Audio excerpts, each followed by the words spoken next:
Hello students and doctors, मैं doctor Kanta आज आप लोगों के लिए बहुत इंपॉर्टेंट टॉपिक लेके आई हूँ। इनफैक्ट आज मैं ऑर्गेनन के ऊपर अपना लेक्चर लेके आई हूँ। तो ऑर्गेनन ऑफ मेडिसिन जो है बहुत इम्पॉर्टेंट सब्जेक्ट है होम्योपैथ्स के लिए। ठीक है, ऑर्गेनन ऑफ मेडिसिन की हम आज अपनी क्लास शुरू करेंगे। ऑर्गेनन ऑफ मेडिसिन एक ऐसी बुक है, या फिर हम लोग इसको ना आम भाषा में ऐसे बोलते हैं कि ये बैकबोन है होम्योपैथी की। ठीक है, किसी एग्जाम में नहीं पूछा जाएगा, मैं आप सबको सिर्फ बता रही हूँ कि ये बैकबोन क्यों कहलाती है होम्योपैथी की। क्योंकि देखो, जैसे इंडिया है, हमारा देश है, हमारे देश की बैकबोन जो होती है वो हमारा संविधान होता है, कॉन्स्टिट्यूशन होता है। किसी भी रिलीजन को अगर आप उठाएंगे, जो उनके धार्मिक ग्रंथ हैं वो उनकी बैकबोन का काम करते हैं। कुल मिला के जितना आपका डायरेक्शंस है, दिशा निर्देश है या संचालन है, वो उस पीछे उस ग्रंथ से या उस कॉन्स्टिट्यूशनल बॉडी से गवर्न होता है। होम्योपैथी में सेम चीज़ है। आप 4 साल ऑर्गेनन ऑफ मेडिसिन क्यों पढ़ते हो? ऑर्गेनन ऑफ मेडिसिन पढ़ाने का एक पर्पस होता है। जैसे अगर आप आयुर्वेद पढ़ते हो तो उसमें आपको चरक संहिता पढ़नी पड़ती है। ये आपको कुछ रूल्स बताती है, कुछ रेगुलेशंस बताती है, कुछ तरीके बताती है। अगर आप कल को क्लिनिक खोल के बैठते हो या कहीं पे भी आप काम करते हो as a homeopath, as a doctor, तो आपको कुछ रूल्स होते हैं जिनको फॉलो करना चाहिए। ऐसे आंख बंद करके भेड़ की तरह नहीं चलना चाहिए, है ना। तो ऑर्गेनन ऑफ मेडिसिन जो होती है वो बैकबोन होती है होम्योपैथी की। तो हर बच्चे को, जैसे हम अगर धार्मिक ग्रंथों जैसे गीता की बात करते हैं, कुरान की बात करते हैं, तो हमें उसको हमेशा पढ़ते रहना चाहिए, उससे हमें कुछ शिक्षाएँ लेनी चाहिए। तो अगर आपका रिलीजन होम्योपैथ है, आप होम्योपैथी से हो, तो आपको ऑर्गेनन ऑफ मेडिसिन आपके बेड साइड में रखनी चाहिए। बहुत अच्छी बुक होती है, ज़्यादा मोटी बुक भी नहीं है। ठीक है, उसका एक एक एफोरिज्म एक एक सूत्र की तरह आपके लिए काम करता है। एक एक जैसे कि हमारे संविधान में है या लॉ की किताबों में होते हैं, हमारे कानून होते हैं, वैसे होता है। तो ये आपको अपने पथ से भटकने नहीं देता, अपने पाथ से आपको डाइवर्ट नहीं करती। इसलिए ऑर्गेनन ऑफ मेडिसिन की आपको नॉलेज होनी बहुत ज़रूरी है। आज जो हम टॉपिक करेंगे वो करेंगे कैंट की 12 ऑब्जर्वेशन। ठीक है, कैंट्स 12 ऑब्जर्वेशन।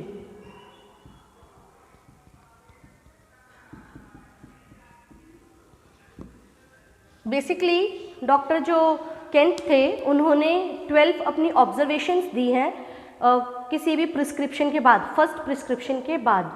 ठीक है, तो सेकंड प्रिस्क्रिप्शन जो टर्म आई थी वो भी कैंट ने ही दी थी, जेम्स टायलर कैंट ने, कि आप मेडिसिन देने के बाद देखो, पहले ऑब्जर्व करो। तो कैंट साहब ने 12 ऑब्जर्वेशंस दी थी कि जब आप किसी को दवाई देते हो, किसी भी केस की टोटलिटी करके या एक्यूट केस आपने रैंडमली पकड़ा दिए, कुछ भी किया है, तो पेशेंट क्या क्या सिम्टम दिखाएगा, आप उससे क्या सीखते हो, आपको क्या करना चाहिए, क्या नहीं करना चाहिए, और आपके लिए अगला स्टेप क्या होगा। तो इसीलिए कैंट की 12 ऑब्जर्वेशन पूछी जाती हैं एग्जाम्स में भी, और आपकी डेली क्लिनिकल लाइफ में आपका ये पार्ट होनी चाहिए, आपको ये चीज़ें आनी चाहिए।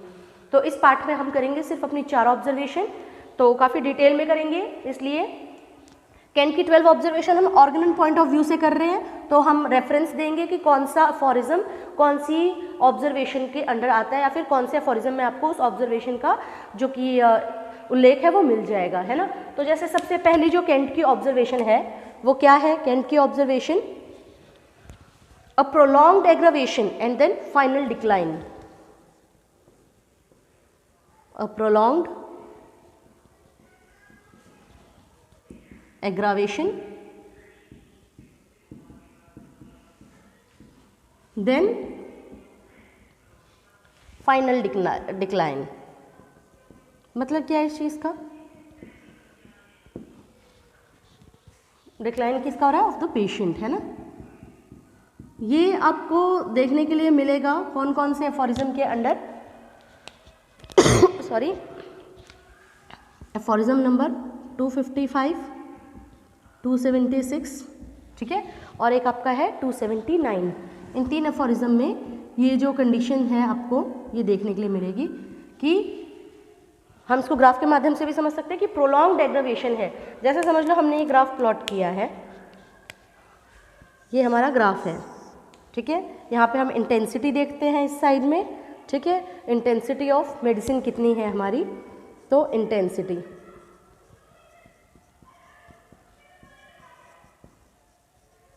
है ना। इस चीज़ को हम देखते हैं कि हम अगर कंसिडर कर रहे हैं कि ये हमारी एमेलियोरेशन है और ये हमारी एग्रावेशन है, अगर हमारा ग्राफ नीचे की साइड जाता है, और यहाँ पे हमारी जो मेडिसिन है हमने वो दी है। जैसे हमने यहाँ पे दे दी एक मेडिसिन, ठीक है, आपका पेशेंट आया, आपने उसको मेडिसिन दे दी। अब मेडिसिन देने के बाद अगर आप ये चीज़ नोटिस करते हो कि कायदे से होम्योपैथी में कहते हैं कि अगर आप मेडिसिन देते हो, अच्छी सिलेक्टेड रेमेडी है, तो आपको शुरुआत में होम्योपैथिक एग्रावेशन होगी, यानी आपके जो सिम्टम्स हैं, जिस तकलीफ को आप लेके आए थे, वो एक बार बहुत बढ़ते हैं, उसके बाद वो घटते हैं और आपको रिलीफ मिलता है। ये एक होम्योपैथिक पैटर्न होता है क्योर का, है ना, आइडियल क्योर यही कहता है। अब यहाँ पे क्या है कि एग्रावेशन प्रोलॉन्ग हो गई है, ठीक है, ये आपकी एग्रावेशन थी, ये गया ग्राफ नीचे, लो लो लो लो लो, है ना। तो इसके बाद क्या होगा कि तो अभी आप देखेंगे एग्रावेशन में आपका ग्राफ है वो नीचे चला गया, है ना, तो क्या होगा, ये एग्रावेशन का साइन है आपका। एग्रावेशन बहुत लंबी गई, लास्ट में आपका क्या हो गया, पेशेंट ही डिक्लाइन हो गया, खत्म, टाटा बाय बाय, मर गया पेशेंट आपका।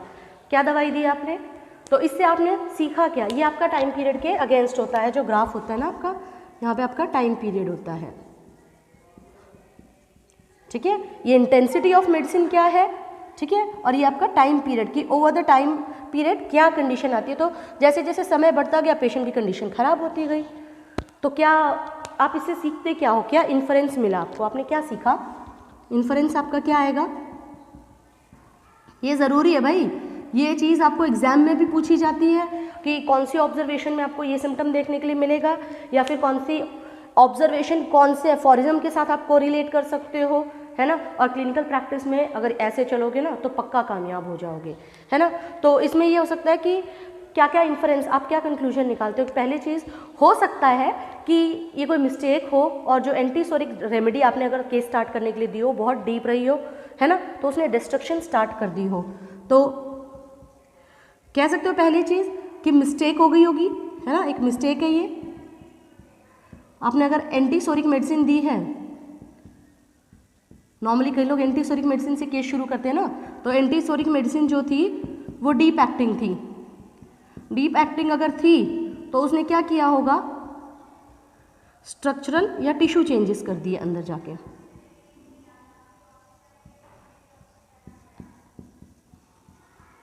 तो इसने ठीक करने के बजाय क्या किया, पेशेंट को और ज़्यादा खराब कर दिया अंदर जाके, है ना। तो इसकी वजह से एक टाइप की आपकी डिस्ट्रक्शन बन गई, है ना, अंदर बंदा जो है वो डिस्ट्रक्शन होगी, उसकी बॉडी के जितने भी ऑर्गन्स हैं, टिश्यूज़ हैं, वो सारे गए, ठीक है। दूसरा इन्फेरेंस ये हो सकता है, मे बी ये हो कि आपने पोटेंसी शुरुआत में अच्छी हाई उठा ली हो, है ना, पोटेंसी हाई ले ली होगी, 1M 10M, है ना, सीधा छक्के चौके मार दिए होंगे। तो इस केस में हुआ क्या होगा कि जो वाइटल रिएक्शन है वो इम्पॉसिबल हो गया होगा स्टेट में, ठीक है, और जो केस है वो इनक्योरेबल बन गया। तो वाइटल रिएक्शन जो वाइटल फोर्स का होना चाहिए वो भी बेचारा कहाँ काम करेगा, इम्पॉसिबल हो गया। इस लेवल पे आपने इतनी हाई पोटेंसी दे दी होगी कि वाइटल फोर्स जो है वो उसके साथ फाइट ही नहीं कर पाई, है ना। तो वाइटल रिएक्शन इम्पॉसिबल हो गया आपका और केस आपका इनक्योरेबल मिल गया, बन गया, केस बिकम्स इनक्योरेबल।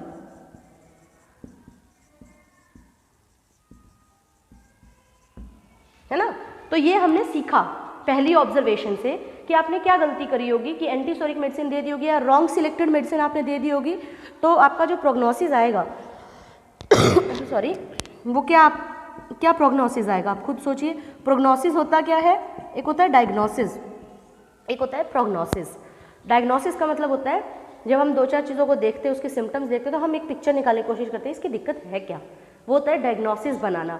कह दिया कि चलो इसको कैंसर के सिम्टम आ रहे हैं, तो कैंसर जैसे जो सिम्टम्स हैं हमने डायग्नोसिस निकाला फाइनली केस के बाद कि इसको कैंसर है, वो डायग्नोसिस होता है। उसमें आप बहुत सारे टूल्स यूज़ करते हो, है ना, कोई टेस्ट करा रहे हो, कोई इमेजिंग करा रहे हो, तो वो डायग्नोसिस है। प्रोग्नोसिस का मतलब क्या होता है कि आपने सारा केस कर लिया, दवाइयाँ भी देख ली या नहीं भी दी, आपके पास केस पूरा आ गया है, आप बता सकते हो, प्रिडिक्ट कर सकते हो अब आगे क्या होगा, आगे क्या, वो चीज़ होती है प्रोग्नोसिस होना। तो प्रोग्नोसिस ऐसे केस में क्या ही है, अब बताओ, यहाँ आपका पेशेंट मर ही गया है, तो प्रोग्नोसिस क्या होगा, प्रोग्नोसिस आपका अनफेवरेबल, है ना, तो बहुत अनफेवरेबल सा है।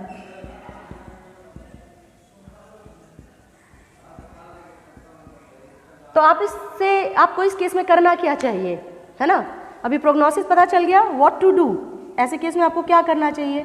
गलती तो कर दी है, अब करोगे क्या, कुछ नहीं करना। अगर आपका पेशेंट जिंदा है, बच गया है, ठीक है, बाई चांस, तो आपको एंटीडोट करना है, जो मेडिसिन आपने दी है उसको एंटीडोट कर दो सबसे पहले, एंटीडोट दी मेडिसिन, वरना माल प्रैक्टिस में अंदर जाओगे भाई, है ना।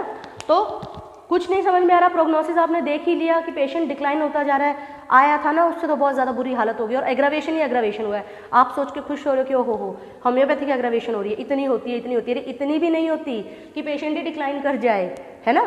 तो उस केस में सेफ तरीका यही है कि अपने निकल लो, एंटीडोट कर दो मेडिसिन को।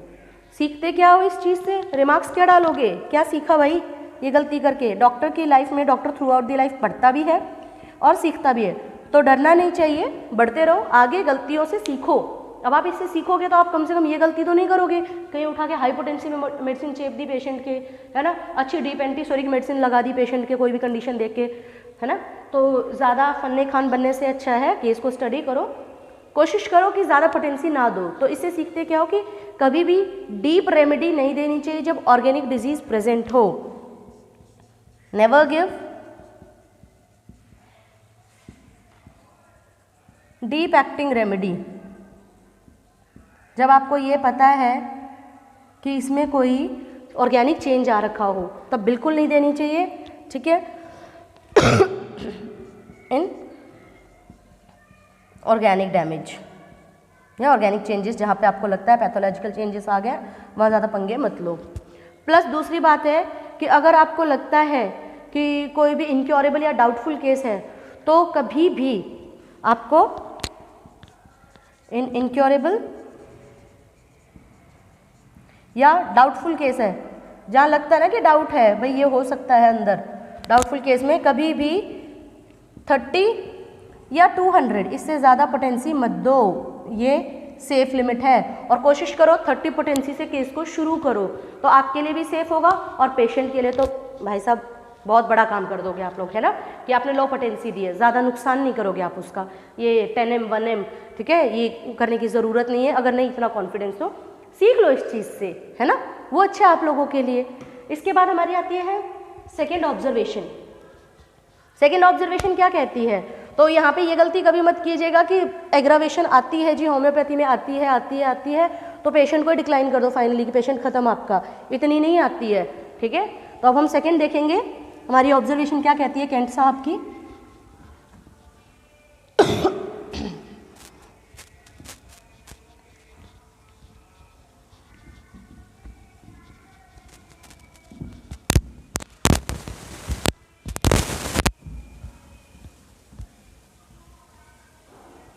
ठीक है, सेकेंड ऑब्जर्वेशन हमारी आती है केंट की, जो कहती है long aggravation but final and slow improvement, ठीक है। लॉन्ग एग्रावेशन है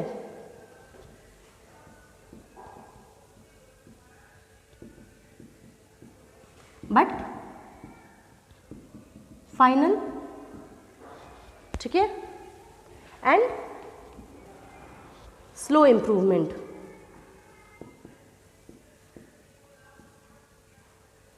अगर आपने पिछली ऑब्जर्वेशन पढ़ी होगी तो उसमें आपका लॉन्ग एग्रावेशन तो बहुत लंबी चौड़ी चल रही थी पर डिक्लाइन हो रहा था फाइनली पेशेंट का।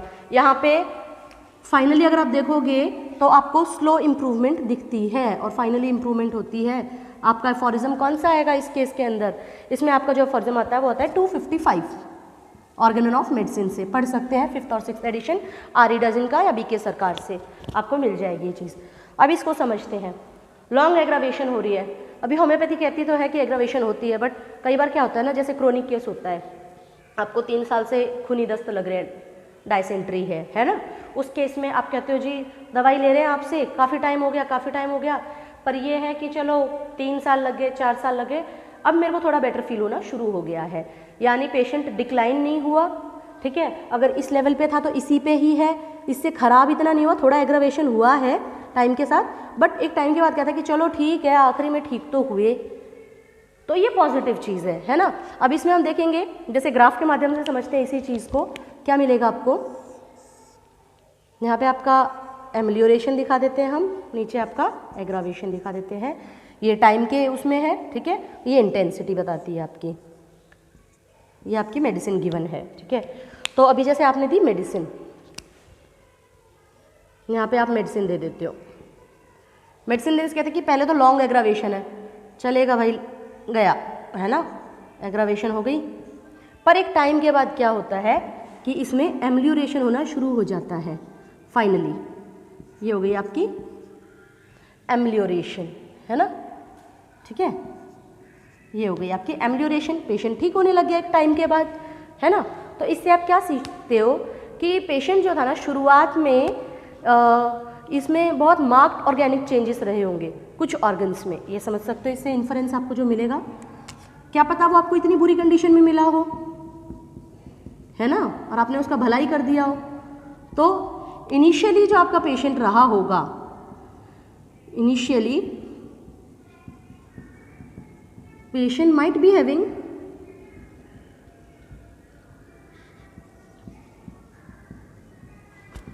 marked organic changes, है ना, या कोई पैथोलॉजिकल कंडीशन होगी, उस वजह से इसकी एग्रावेशन बहुत लंबी खींच गई, ठीक है।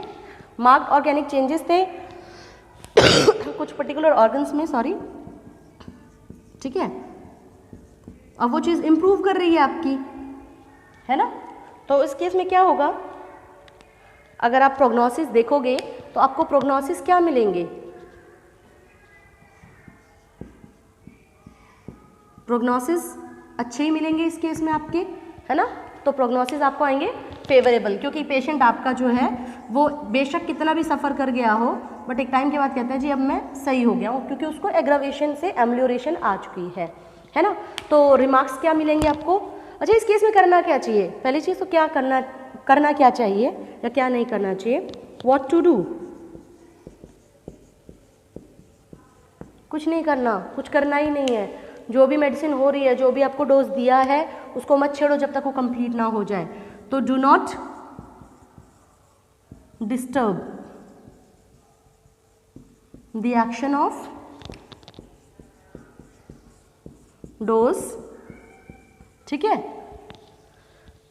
अनटिल इट इज कंप्लीटेड, जब तक उसका ड्यूरेशन ख़त्म नहीं हो जाता उसको मत छेड़ो आप, बीच में ना कुछ भी देना नहीं है, बस वेट एंड वॉच करो, है ना।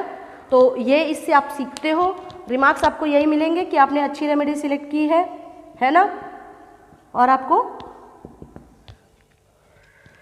वेट एंड वॉच करना ही है, बस इसमें कुछ नहीं करना है, वेट एंड वॉच करो।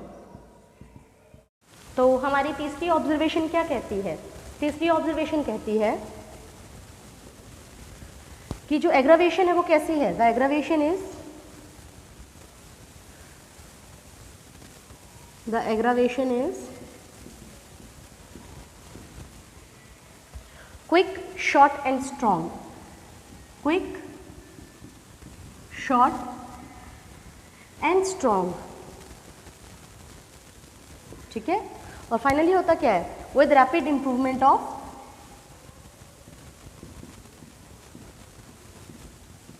With rapid improvement of patient, है ना,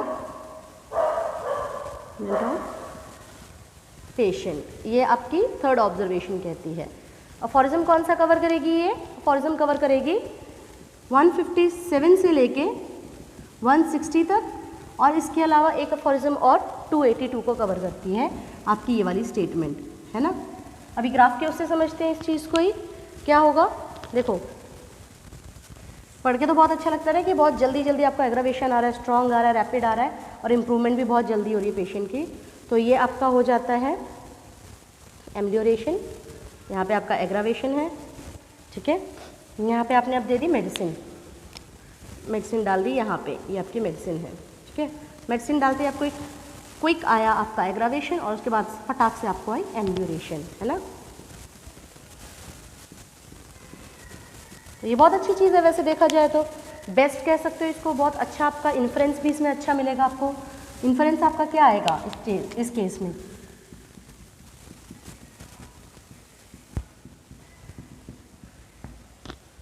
इन्फ्रेंस आपका ये आएगा कि आपने बहुत अच्छी रेमेडी सिलेक्ट की है ना, रेमेडी आपकी करेक्ट है, बट जो एक्शन हुआ है वो बड़ा विगरस है, रैपिड है ना, क्योंकि एक्शन आपका विगरस है, सब कुछ जल्दी जल्दी हो गया, ठीक है। प्लस में इसमें यह हो सकता है कि आपका इम्प्रूवमेंट है वो लॉन्ग होगा और मार्क्ड होगा। तो इम्प्रूवमेंट आपकी कैसी होगी, इम्प्रूवमेंट लॉन्ग है एंड मार्क्ड है। इसके अलावा इससे क्या सीखते हो आप, इन्फ्रेंस क्या मिलता है कि कोई भी स्ट्रक्चरल चेंज नहीं होगा इसमें, ठीक है, no tendency for structural changes.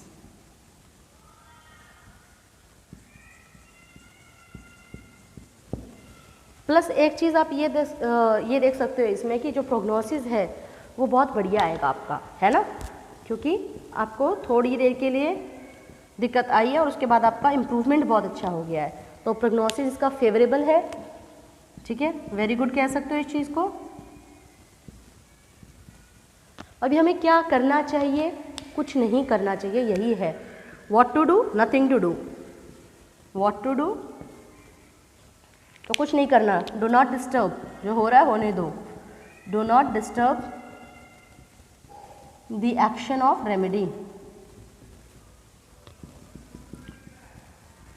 सीखते क्या हो आप इस चीज़ से, लेसन क्या मिला आपको या रिमार्क क्या रहेंगे आपके इससे? रिमार्क ये रहेगा आपका कि जो एक्शन है वो आपका रीअश्योरिंग नेचर का है, बहुत बढ़िया इसका काम है। So the action is reassuring. ये है आपकी थर्ड ऑब्जर्वेशन। इसके बाद आती है हमारी फोर्थ ऑब्जर्वेशन। फोर्थ ऑब्जर्वेशन क्या कहती है, तो ये कह सकते हो वैसे बेस्ट क्योर है, अच्छा है, बट ये आइडियल क्योर नहीं है। आइडियल क्योर में और बेस्ट क्योर में अंतर क्या होता है? आइडियल क्योर कहता है, या बेस्ट क्योर पहले बता देते हैं कि ठीक है आपको एग्रावेशन जल्दी से हो गई और एम्ब्ल्यूरेशन उसके पीछे पीछे आ गई, बट जो आइडियल क्योर है वो ये कहता है कि एग्रावेशन शॉर्ट हो, अच्छी हो, एम्ब्ल्यूरेशन आए, उसके बाद आपकी रिकवरी होनी ज़रूरी है, रिस्टोरेशन ऑफ हेल्थ होना ज़रूरी है। इसलिए हम कहते हैं कि फोर्थ वाले में आपको हाईएस्ट आइडियल ऑफ क्योर जो है वो मिलेगा। बट इसमें एक चीज़ जो है वो थोड़ी सी दिक्कत ये देती है कि नो एग्रावेशन, नो एग्रावेशन, ठीक है। बट होता क्या है with recovery of the patient, यहाँ पे जो ये रिकवरी लाइन आ गई ना, ये आपको हाईएस्ट आइडियल की साइड लेके जाती है, with recovery of the patient. तो अफोरिज्म कौन कौन सा इसको कवर करता है आपका? अफोरिज्म आपका कवर करता है 156, 159, इसके अलावा होता है 253, 282, 253, 282। ये अफोरिज्म जो होते हैं वो स्टेटमेंट को कवर करते हैं। ग्राफ के माध्यम से अगर आप समझना चाहें इस चीज़ को तो कुछ नहीं है, ये आपका ग्राफ होगा, ये एग्रावेशन गई नीचे, एम्ब्ल्यूरेशन गई ऊपर, यहाँ आपने दे दी मेडिसिन, मेडिसिन में कोई एग्रावेशन है ही नहीं, तो ये गया आपका एम्ब्ल्यूरेशन, ठीक है, और यहाँ हो गई आपकी रिकवरी। तो यहाँ पे आपको रिकवरी देखने को मिलती है, रिकवरी ऑफ पेशेंट हो गई, है ना। तो ये आपका आइडियल ऑफ, जो हाईएस्ट आइडियल ऑफ क्योर है ना, वो यही कहता है कि पेशेंट को आप एग्रावेशन कर रहे हो, माइल्ड कर रहे हो, जल्दी जल्दी कर रहे हो, रैपिड कर रहे हो, जो कर रहे हो करो, उसके बाद एम्ब्ल्यूरेशन हो रही है, बहुत अच्छी चीज़ है, बट रिस्टोरेशन ऑफ हेल्थ यानी क्योर जो होता है वो सिर्फ एम्ब्ल्यूरेशन होना नहीं होता, उसके बाद आपका रिकवरी भी होती है, पेशेंट की रिस्टोरेशन ऑफ हेल्थ होती है, तब क्योर माना जाता है। तो हाईएस्ट आइडियल ऑफ क्योर आपका फोर्थ जो ऑब्जर्वेशन है इसमें होता है हमेशा, ठीक है। तो अभी इससे आपको इन्फ्रेंस क्या मिलता है, क्या सीखते हो भाई, क्या पाठ मिला? इन्फ्रेंस ये कहता है पहला कि जो आपने रेमेडी सिलेक्ट की थी, पोटेंसी सिलेक्ट की थी, वो बहुत बढ़िया थी। So the potency and remedy, है ना, जैसे आपने समझो सल्फर देखी होगी और 200 में सिलेक्ट किया है, तो is best fitted to the case या पेशेंट, है ना, केस में सबसे बेस्ट बैठी है ये वाली रेमेडी, और पोटेंसी आपकी जो आपने सिलेक्ट की है